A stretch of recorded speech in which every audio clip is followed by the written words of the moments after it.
আজকে শামীম ওসমান আসেন, মাঠ খালি, ফুটবল আছে, আমাদের 11 জনও আছে, আসেন একটু খেলি। খেলতে চান, কবে খেলবেন বলেন? আগামী 10ই ডিসেম্বর খেলা হবে। 24 তারিখের পরে খেলা হবে। তুই, তোর খালেদা জিয়া, তোর জামাত, তোর হেফাজত সব নিয়ে আয়। তোর মাথা নষ্ট।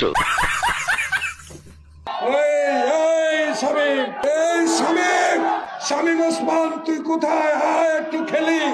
তুই ধৈর্য ধর।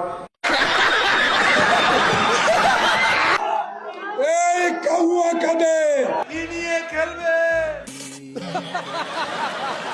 কাউয়া কাঁদে, তোর পেটে টল পেটে ব্যথা, জ্বালা রে জ্বালা। হাসান মামুন বেশি কথা বললে অনেক কিছু রেকর্ড আছে, সেগুলো ফাঁস করে দিব। ওই ব্যাটকায় ব্যাটকায় কথা কয় ইনু সাহেব। আর একজন পলক সাহেব। ভাই বোবা হয়ে আছি, বোবা। तेरा बाप यहाँ छोड़कर गया था कि तेरी माँ?